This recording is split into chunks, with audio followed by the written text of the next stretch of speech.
You're not getting any younger, so find a way to accept, because if you keep spending your life swimming upstream, fighting your weight, fighting your everything that you don't feel is great, and you forget to have just a little bit of acceptance, the years will click on by and suddenly you'll realize you spent more time not accepting and less time being happy.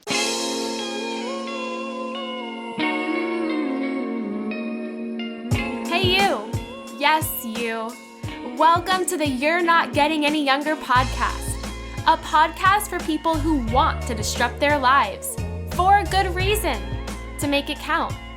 I'm your host, Jen Glantz, and every week I'll drop a new episode with stories from real people just like you, who woke up one morning and decided to make big changes, starting with small things. We'll cover topics like entrepreneurship, love, failure, and self-care. Hey, you're not getting any younger, so let's make this an adventure. Ready? Hey, any youngers, what's going on? Welcome back to another episode of the You're Not Getting Any Younger podcast. I'm your host, Jen Glantz. What in the world is happening? We're almost at October. Tomorrow is October 1st. Can you believe it? New month, which should mean getting into a new mood. Let's leave all the September crap behind us. I know that a lot of you had good things, not so good things happen in the month of September. It's the end of summer, so life's a little bit crazy in the month of September. Let's leave it all behind. It's fall. It's time to enjoy your favorite fall things. For me, that's finally wearing pants. I feel like all summer long I've had to wear shorts and skirts, and I just love a good pair of pants. So that's what I'm most looking forward to right now in October. Okay, that's a little bit of a lie. What I'm most looking forward to is announcing to you my brand new project. I'm super nervous to do this. I haven't told anyone about it. So you all, my listeners, any youngers, you are about to hear about this project before literally anybody else. For 5 years of my life, I was a hired bridesmaid for strangers. Literally, strangers would hire me to show up at their wedding, would wear the bridesmaid dress, walk down the aisle, give the maid of honor speech, help them when they had cold feet, take them to the bathroom to pee in their wedding dress, all of that kind of stuff. And the crazy thing is, I loved it. I did this hundreds of times for people I never, ever met in my entire life. And all of a sudden, I got engaged. And I thought to myself, it would only be right to involve every stranger in the world in my wedding, just like they've done for me. My new project is called Finally the Bride. It's an interactive experience where you can vote on my key wedding decisions, like where I should get married and what kind of dress should I wear, and should I elope or throw a huge party? Where should I go on my solo bachelorette party? You can also apply to be my bridesmaid because I need them. Not only that, but you can give advice on everything from what the worst advice you got when you were single to what is the best marriage advice, all of these things, and it'll end up in a free book that I'm writing. Yes, a book that will play out all of the decisions you make for me. Head to finallythebride.com, RSVP there. You can start voting right now. The whole thing is free. It's fun. Yeah, you are part of my wedding experience. You're hacking it. I'm gamifying it for you because you know what? I am a bridezilla and I just don't want to plan it. There you go. That's my new project.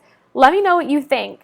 Reach out, email me, jenglantz@gmail.com. Send me a DM on Instagram @jenglantz. Come hang out with us in the secret You're Not Getting Any Younger Facebook group. And the last thing I'm going to ask you, I always ask this, so if you have 2 seconds right now, just scroll to the bottom of iTunes, leave us a 5-star rating, a review. Those kind of things help this podcast go on strong. All right, our guest this week, I think you're going to love her.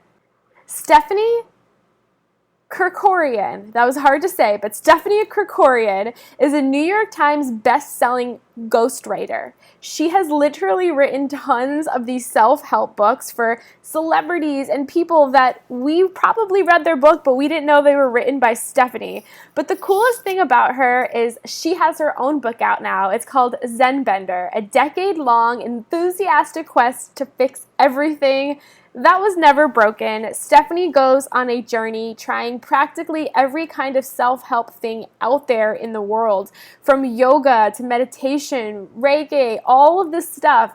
And she chronicles what happened and how it made her feel throughout. And one of the biggest takeaways from this interview is that sometimes the more we try to fix ourselves, the more we find other things that are broken. And then we just go to we go into this spiral of spending all this money, trying all these things, when really the key and the heart of what we need to fix is so tiny and so small, and we're just so misled. So I think you're going to love this interview. If you've ever been a self-help junkie or you wanted to know what it was like to try some of these crazy new self-help trends, Stephanie has your back, and she answers all of these questions and more in our interview.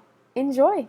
So much for being on the show today. My first question for you might be one of the hardest questions, but I want to throw it out there. How in the world would you describe who you are to someone you just met at a party? Wow, that's such a great question. I guess I would say I am just a regular, hardworking woman who came from Canada and ended up in the United States. And I used to work in TV, and now I'm a writer. I love that description, and I love how you started off with your backstory that's not so glamorous. Like I feel like when I ask that question, people just start rambling all their accomplishments, and you're so accomplished. So thank you for starting off with the truth that you are pretty hardworking.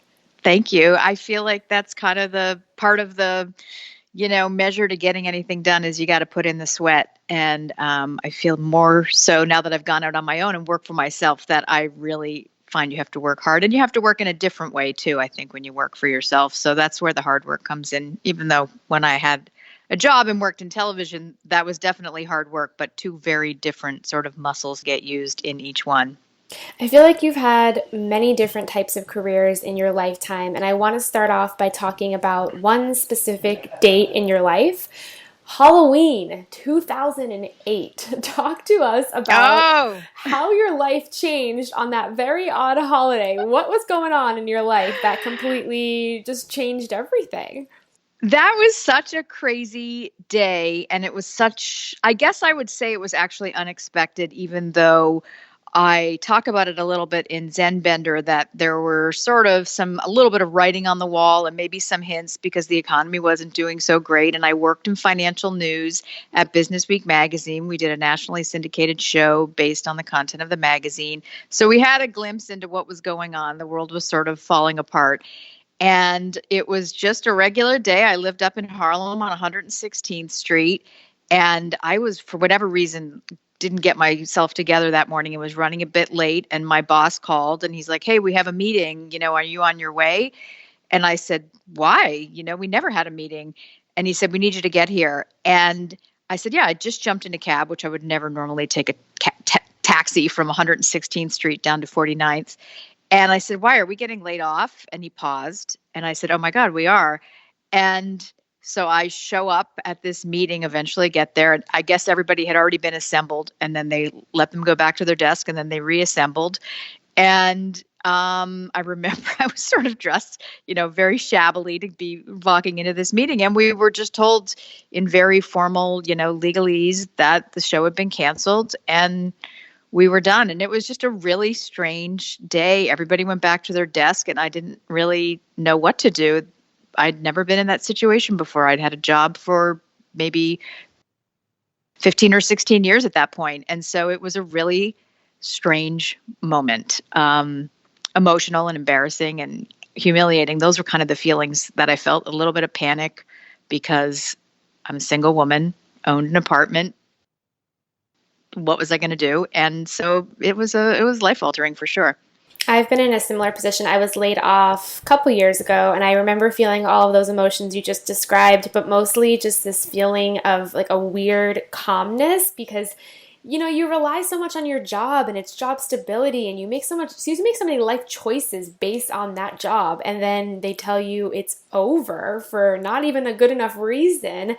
And you do feel that sense of, whoa, like what is going to happen next? So when you walked out of the office that day, what was going through your mind? Did you have a game plan? Did you just spend the next couple of weeks hanging out? Like, what were the first couple of moments after getting laid off like? It's so funny because I always have this just very delayed reaction, I feel like, on any big news where it takes me a minute to kind of understand the bigness of something that's happening. So I knew it was bad. I remember that. And I do remember later that day, someone called and said, "Hey, we are going to be picking people up and hiring people. Come in next week." So there was a bit of a calmness to it. No, I take that back. It wasn't calm. There was a bit of hope in the moment, but I did not feel calm or anything, maybe ever again for 10 years after that moment. But I remember getting on the subway to go home and looking at people and thinking, oh my God, I wonder if anyone else on this subway has been laid off today, or I wonder if they know this was just this weird day for me. And it was just very strange. It was just all very strange. And I didn't feel calm. I felt fully panicked because I was ill prepared for how that would go. I'd gotten jobs because people called me for jobs. It wasn't sort of like I went on these mass pursuits looking for things, or I applied and I got a job. So it was, and I knew we weren't in good shape. The economy was bad. And then as sort of all played out, more people were losing their job, and then everybody was losing their job. And then even that woman who called me that day lost her job. So there was no job. So it was weird. It was definitely weird. Yeah, it seems like it was a time in your life where you didn't really exactly know what was going to happen next. Maybe you lost a little bit of your identity too because you had been working in that industry for so long. And then your story goes a completely different direction. And I sort of want to start your story where Zen Bender sort of begins with something called a vision board, which I'm sure a lot of people listening have heard about. Maybe they've done one before. And you started a vision board with magazine cutouts that you later described sort of as a gateway drug into the self-help world. So talk about what exactly happened with this vision board. Why did you do it and your feelings on it? Sure. It's so funny. Yes, I do think the vision board was the gateway drug because it was sort of around the time The Secret had really, become big, and Oprah had them on to talk about it, and this idea of visualizing it will, manifesting something by thinking it'll happen. And so the very kind of first vision board, if you could call it that, I had this magnetic, my door was steel, and on the back of it, I had this really, fancy apartment downtown because the one I owned uptown was not good enough, apparently. And then two kind of Adirondack looking chairs looking over the water because I thought, wouldn't it be nice to also have somewhere in the summer? So that was just sort of a very ad hoc, lazy vision board that I slapped up there, probably from, early Oprah things. And then once everybody I knew got laid off, basically, this group of women got together and they called it the Break Free Club. And there was a life coach and a lot of producers and writers. And one thing we did one day was a sort of big vision boarding exercise. And that was a little next level vision boarding. And, you put everything on there. And I remember somebody, and I can't remember exactly who said it, but they were like, whoa, you put too many things. You can't have all that, because it was like a lot of stuff because there's so many articles and words and cutouts. But I think the thing with the vision board is really all I wanted was a job or an idea of what to do with my life. But you slap everything down there because you're panicked, and you make this big vision board with all of these things, and you want to make it look pretty, and you want to talk about your past and your future and, all the pictures that go. So it started, I think it wasn't just the vision board, but what I kind of later realized with all of this stuff is you started to really highlight your shortcomings, if they were really shortcomings, which that's questionable now looking back. And I think that's kind of the dark side of all of this stuff is really all I just wanted to do was figure out my career. But then in the scramble, I realized I was also overweight, and I was single, and I wasn't going to have any money, and I didn't love where I lived. And oh my God, everything on the vision board, the pictures are much prettier than the real world I'm living in. I better fix all of this stuff. And that sort of started this scramble to really, hire coaches and read books and, find the gurus and the healers and all of these things that had all this promise of all these great things that your vision board was going to deliver, because the vision board was supposed to deliver everything. So it's kind of a double-edged sword. There's a dark side to it all. Yeah, and I loved that. And there was a couple pages in your book that I was laughing so hard out loud because you mentioned some of the funky advice that a lot of these different types of self-help gurus gave you. And I remember the vision board one said, you have too much on it, you can't do that. What other crazy advice did you get at the start from all of these different self-help people? Well, the fully craziest piece of all, I would say, was my friend Sarah and I saw, I don't know where we even found it. There was like a dating seminar that was, even insulting in title, like why you're single, like it's definitely your fault, was what I felt like the title said. So then I think, okay, it must be, I better go to this seminar. So we pay money to sit in this seminar. And the most, biggest thing I remember was this woman saying, first of all, she said, if you have some attitude and you feel like this isn't for you, that's why you're single. So of course we both were like, this is stupid. Immediately, this is why we're single. We have a bad attitude, but we stayed for a little bit. The worst or craziest or way out there thing said though, ever of all of it was, she said, if you maintain long, shiny hair, men will think you're fertile and therefore someone will marry you. Stop it. Oh I my swear to God. God. And the funny thing was, we were like, looked at each other, are you kidding me? And then I think, we eventually snuck out of that conference or that seminar. But then you start thinking, well, I already have really shiny hair. So it must be something else. Maybe my, middle section's too thick, or maybe there's something wrong with me. And so it actually, even though I knew logically it was the dumbest thing I'd ever heard, that it actually started to play with my head a little bit and think, God, but I have the shiny hair, so they can't be wrong because they're making a lot of money on this seminar and they're quote unquote experts. So, so it's all, even when it's dumb, you sort of get stuck. Oh, for sure, especially when you're in a very vulnerable position and you hear this advice from somebody else and you think, "Wait, should I question every single thing I know about me?" I mean, were other people in the room frantically taking notes? Were they feeling that type of advice? Like what was happening around you? I think it's such, when you go to these things, I feel like that one in particular, and, I don't know if I can speak for everybody there, but for us, we felt probably an ounce of desperation, an ounce of open-mindedness, a little bit of, okay, we've got to try to learn something here. And then a lot of like, are you freaking kidding me? And so I think everybody feels all that. You feel a little embarrassed to walk into something like that. Just like if you go speed dating, and I always have felt, I've done that. You always feel like a little embarrassed to be there. And I guess everybody feels the same way on those things. Nobody's walking in there like, oh my God, I'm so excited I have to go speed dating tonight. It's not fun. Neither are seminars on why you're single. Oh, I have been to my fair share of those. I've been to my fair share of speed dating events, and you just walk in like, really? This is Yeah, my life? exactly. I completely understand that. And, this is so interesting because all of these little moments sort of catapulted you into this whole new career, this whole new life. So, talk about exactly how you entered this self-help world professionally, because it's kind of a unique story. Yeah, it was very sort of accidental. Like many things in my life are fully accidental. I'm not the person who's charted out my 10-year goals, other than on that vision board. But I was going to a nutritionist to try to lose some weight, and it was just before I got laid off, actually. And she had all these funny lines, and one in particular that cracked me up. I'd bring in my food diaries, and she'd say, "Wow, you really, hit the margaritas hard. And then you also had, tacos and burritos. You can either eat your dinner or you can drink your dinner, but you can't do both." And I was like, "You should write a book. There's really a lot of funny stuff." And she said, "I don't know how to write a book." And I went to the bookstore, and there was a book on how to write a nonfiction book proposal. And she and I sat down and hammered one out, and we sold it. And then the agent I was dealing with for that book was like, "Hey, do you want to do another book proposal?" And we sold that. And so that sort of started this. I've, written a lot of kind of weight loss books and self-help books for other people.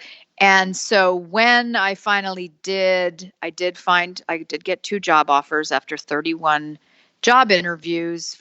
I had already sort of started this side hustle, not that I was making a lot of money or enough to go, but suddenly I felt like, I'm going to just take a chance here and try to figure this out. And knowing I could get laid off any day now, this is now that you have information where you're not in charge when you work for somebody. I made that decision and I jumped and I went out on my own and started ghostwriting people's books, and I write articles and things like that as well. And then, of course, now I've written my own book on, self-help. Ghostwriter gets self-help obsessed, basically. Yeah, and it's so fascinating because a lot of the books you did ghostwriting for were all in the self-help world. So it sort of pushed you inside of this world that, you didn't mean to necessarily fall in. And then when you wrote Zenbender, you sort of take a look and you explore all of these different self-help approaches. So what was it like to author your own book with your own name and share these personal stories about your own sort of a self-help quest? Well, it's very interesting. I kind of liken it to maybe that doctors make the worst patients. So maybe ghostwriters make the worst authors, because it's really stressful compared to the 20 books I've done for other people. And I didn't set out to really share anything personal about myself, which is so funny. I thought I just had these really funny stories to tell about all these crazy things I did. But as I started to write them, I started to reflect on what came of them. So I, started reading some self-help books for research because I was writing other people's books and they wanted, do something that felt like Marie Kondo or felt like whatever. And so I would read those books, but then I got really into them. And so, yeah, it's just sort of, I didn't even realize I had been on this Zen bender for this decade until sort of the very end. I have this epiphany where I realized, whoa, this is all kind of crazy. I've been doing a lot of stuff. And I thought, oh, I'll just write some funny stories about it. Maybe that would be really funny. And it's impossible to just write something funny without kind of the end result. And so that was really interesting and very stressful. And, I'm just only a few weeks into it. The book just came out a couple of weeks ago, but it's been different and it's a lot of work. And it's kind of all the things I warn every author about.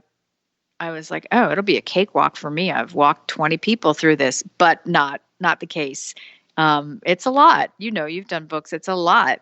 Yeah, no, there's nothing glamorous about writing a book. So when people are like, I want to write a book and I want to go on a book tour, I'm like, be prepared for the most stress you've ever felt. I mean, it's definitely, Exactly. it's not fun. It is No. absolutely not fun. It's also scary. I mean, like reading your book, I feel like I got to know a huge chunk of who you are. You were very personal, very detailed. I mean, you share so many things about your life that's also a weird process to be so honest. Oh, it totally is. And it's funny. Obviously, I gave my mother drafts along the way and said, let me know if anything bothers you. And I had made one mistake on describing, I think, the bathroom in our house downstairs. And she said, you cannot write that line. We sound like hillbillies. I'm like, okay, I'll change that. But otherwise, she was okay with everything. But, even writing down that I got Botox, I'm like, oh my God, my mom's going to be so mad at me. But they let that stuff slide. My parents were fine. But it's funny, even I was walking down the street and my neighbor's like, wow, I mean, I knew you, but now I really know you. And I'm like, oh my God, that's so weird that everybody knows everything now. Cause I just, I didn't really think about that. I just started writing it and I had a couple of friends who are writers who were doing reads for me who were like, well, wait a minute, how did you feel? And I'm like, what do you mean feelings? I have to write those, And so then you start putting all that stuff down. And before you know it, you told way too much. And it's funny when you ghostwrite, I can tell you systematically, almost every single person I've written for calls later before we hand it in and says, take that section out. I didn't mean to say that. And I'm like, wait a minute, that's the gold. That's going to end up in the newspaper. You got to leave that part in. And they're like, no, I can't. I wish I didn't say it. I shouldn't have said it. And of course, I feel the exact same way. And I could never understand why anybody felt that because I'm like, wait, it was your instinct. to tell me all of these stories? That was your first instinct because they're hot on the top of your head and they're important and they were, milestones in your life. And then I'm saying the same, I'm doing the same thing. And then I'm reading it back. I'm like, oh my God, I could cut 30 pages here. I wish I didn't do that. And I found myself when the audiobook came out, I started listening to it at 3 a.m. and being like, oh my God, I would have changed that line. I can't believe I said it. So I didn't really go back and tear out major sections like maybe some people I've worked with have done. But in a few places I softened where I was like, I maybe went overboard on that. So it's been weird. Yeah, no, I completely understand that. I think after my book came out, the only thing I wanted to do was hide in a closet. I just was like, I exposed so much. I don't want to run into anyone. Like I just, it was very scary, a lot of anxiety, and I completely get that. Stephanie's book is called Zen Bender, a decade-long enthusiastic quest to fix everything that was never broken. And in the book, you do everything. You see healers, coaches, you do cleanses, you Marie Kondo your closet. I mean, you do everything. And what I loved was, and not loved, but what I could relate to was that the more you tried to fix yourself, the more broken you felt. So talk to us about what that feeling was. Because even when I just said that out loud, I get the chill. So what was that experience like? Well, it's interesting because you don't see it coming. When you think you're going to take on something, you think, this is going to be great. Everybody finds a diet plan. Use the diet as the greatest example. It's going to be great. In 3 weeks, I'm going to feel great. And so once you start out doing all of these things and then they don't work and then you scramble to do the next thing, then you really start to think, oh my God, there really must be everything wrong with me. And the diet is really a good one because, anybody who's just been like, okay, my pants don't exactly zip up today can kind of relate to that. The more diets that I tried, and in the book, I combined every single diet I'd ever heard of and did sort of no diet left behind for 6 weeks. And I did not lose like maybe more than a pound or two. And I locked myself in. And I mean, it was starvation. And so you start to think, wow, you suck, you really suck. And then I think, okay, all of that must spill over into everything else. It must have something to do with the dating and it must have something to do with your career not quite working out. And, it just really starts to pile up. And I also think when you look at all these things, I think I compare it to a bag of chips. If it's sitting there in front of me, I surely should eat the entire thing. And so if all of this self-help and all of these healers are out there, there must be a reason. We must have a lot of holes to plug. And there must, everybody must be thin because there's all these diets must work or how would these books sell? And so there's that kind of dark side to it. On the positive side, I will say there is a thread of something in every single thing I did that was positive or usable or adjustable to apply to some other thing in my life, some other element. And I also think there's sort of this comfort in knowing, yeah, maybe everybody's not thin. Maybe everybody's struggling just like me, or else this book wouldn't have sold 100,000 copies. There's that group mentality. There's a group project to it all. And just like the dating seminar, just like the dating coach, none of these people would be able to be in business if there weren't a lot of people feeling the same way. And so everything, like while I Marie Kondoed the whole house, including the freezer, I would say, did world open up for me? We'll never know because it'll be hard to measure if it's because I roll up my socks. However, I did start to like this idea of does something spark joy? And I started to measure it not just against my ratty old t-shirts, but everything in my life. So do I want to spend my time with these people at dinner? You know what? No, time's too short and I have other people I'd like to see. Or do I need to eat that chocolate bar because it's sitting there? No, it doesn't spark joy. So there was this sort of overflow or sidebar effect of almost everything that I did. Even the rainbow healer that eventually I just felt like it wasn't doing what it did originally. I slept, it made me sleep for 12 hours. And sure, did I pay her $200 to go sit at her table and cry for 2 hours? Sure. I don't know why, but I did. And then I slept that night and that was worth it. So there's all these little nuggets that you can pull from all of this stuff that are positive if you can not, go on such an enormous bender and try to do it all.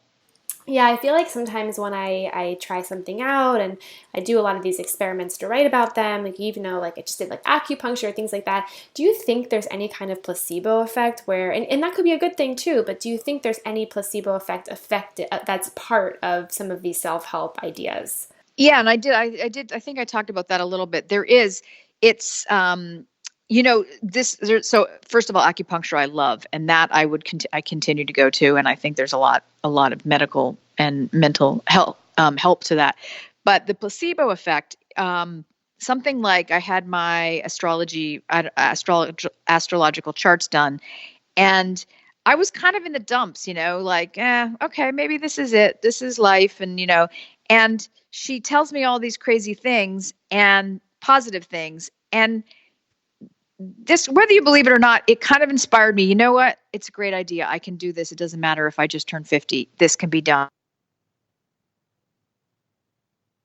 Something like the artist's way, whether you believe you're going to, become a multimillionaire, it gets you sitting down and writing. So if that's a placebo effect or, I guess that's all good. If anything gets you thinking or gets you walking or gets you meditating, there's something good that comes of all of that. So even if it's not technically the reason for it, but something happens or you think something's happening, it all kind of filters into your brain as, positive, messaging. And I think that's all okay. We have a question from Alexis in the You're Not Getting Any Younger Facebook group. She says, Stephanie, I loved your book and I want to know why self help can be so expensive. And do you have any recommendations for free options? Well, I would say as a business person, it's so expensive because supply and demand. People are people are willing to pay, and so people can command a price. And I think also, people have to charge for their services, so I think they've got to make money. As in terms of something that's not expensive, my favorite thing that came of it is free walking. And I think that was sort of the epiphany I had in the end, that I used to walk all the time and I love to walk, and walking is meditation. And one woman who does Reiki was explaining like the alternating motion when you walk is meditative. And so sit on a pillow and close your eyes, or go for a walk, or do something like those dot to dot books where you connect the dots, because it requires so much concentration, you have to be present to do. I think those things are equally important in terms of self-help. And in the end, I talk about a lot of things like pull a carrot from the ground, go to the garden, plant a garden, make some, plant some herbs, go get your hair blown out at the dry bar. I know it's $35 or $40, but that's just joyful for me. And it makes you feel good and it makes you feel happy and it gives you 45 minutes of peace. And that's, instead of spending $1,000 on a series of whatever, once in a while, go splurge and have your hair done. And it makes you feel good. And even when your pants don't zip up, your hair will still look good. So there are little things that wouldn't necessarily fall into the category of, official self-help or healing. But I think they do wonders. But really for me, walking, and walking, it's great. I agree. Walking to me is one of the best things I ever do, just to break myself out of a stressful mood or unhappiness. It's free, it's easy, it's such a great thing. Another question from Danny. She says that she has tried so many different things and doesn't end up sticking with any of them. So she wants to know how long you recommend giving something a try until it's worth giving up. Well, so that was part of the problem for me. Is I just moved on to the next thing immediately. I'm an extremely impatient person. And so I would find something and I would try it. And if I didn't get immediate results, I would move on. I guess, I guess more than stick to it is really decide if it's something you really have to accomplish. And I know that sounds kind of weird, but I think you have to really dig deep and wonder, something like, okay, so something like dating and the dating coach, and my neighbor downstairs was kind of doing it at the same time. She stuck till she got married. I quit when I didn't like what eHarmony sent me. So I guess you have to decide what it is that's important and maybe rather than tackling everything at once, if this helps answer the question, is pick the one thing that's important and try that until you feel like you've accomplished what you set out to accomplish. And I think the things with an actual end result, like if getting married is important to you, then you stick to it till you do. And, my neighbor, Allison, that's the one that did it. She treated the dating like it was her job. Like she would go on 2 or 3 dates and she was very, not wasting a lot of time. She's a busy professional. She's a doctor of psychology. She would limit them to 30 minutes and get in and get out. And she was very efficient about it and very driven. And she found a great guy and got married and has a great life and is super happy. Whereas, like I said, I was like, screw this. I don't like the one they matched me up with. This is dumb. I quit. So I think you have to kind of assess what kind of person you are too, and maybe take on one thing at a time. I agree with you. And, I read your book, I think last week, and one thing that has stuck with me for a week now is one of the first lines in your book, and it talks about a story about how some advice that your dad gave you about why can't you just be grateful for what you have, and how that sort of haunted you later in life. So do you believe that now more than ever? Well, it's funny because my dad's a pretty direct, kind of funny guy. And the line really was when I was little, and he would say, why can't you just be happy you have 2 arms and 2 legs? Which is so insane to say to a kid. And you're like, I guess I can, but can I still get like a new dress? And so, yeah, that was kind of the very final epiphany when I was walking out on the pier in Venice, and I'm like, I'm walking. I guess my dear old dad, with his crazy way of phrasing everything, which was things like, you have more money than brains, which he told me all the time, which clearly showed with how much money I spent on all this stuff. Yeah, I mean, just obviously we need a little more than just 2 arms and 2 legs. But if you can start with this basic concept that you already have what you need, kind of, Dorothy, Wizard of Oz, you've already got the red shoes. You had them all, or, you had them all along, and start there, I think, is the best way to look at it. And that's kind of my dad's point. Like, just be happy and the rest will come.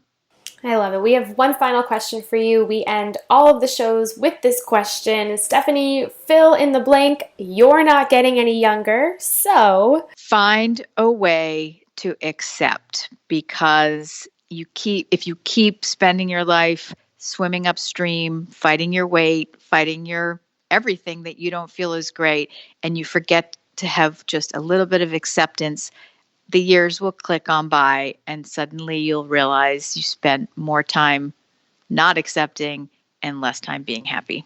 Oh, I love that so much, Stephanie. That was so powerful. Please share with our listeners where they can find out more about you and your book. Sure. I have a really long name, but I'll spell it because it's my website. So StephanieKrikorian.com, StephanieKrikorian. StephanieKrikorian.com. And I'm at Steffi Krik on Instagram and Twitter. And the book is on Amazon and in bookstores. And I have a few book signings coming up, so you can check my website or Instagram for that. Amazing. And we'll link all of that to the show notes. Stephanie, thank you so much for coming on our show today. Thank you so much. That was so much fun. Yay! Hey, you. Thank you for listening to the You're Not Getting Any Younger podcast. There are hundreds of thousands of pods out there, so thank you for listening to this one. You can find the show notes for this week's episode up on our website, anyyounger.com. Subscribe, rate, and review the You're Not Getting Any Younger podcast on iTunes so that other ears around the world can listen too. Oh, and join our secret You're Not Getting Any Younger Facebook group, where over 1,000 people are talking about how to disrupt their lives, for a good reason, to make it count. Until next week, all my love, Jen Glantz.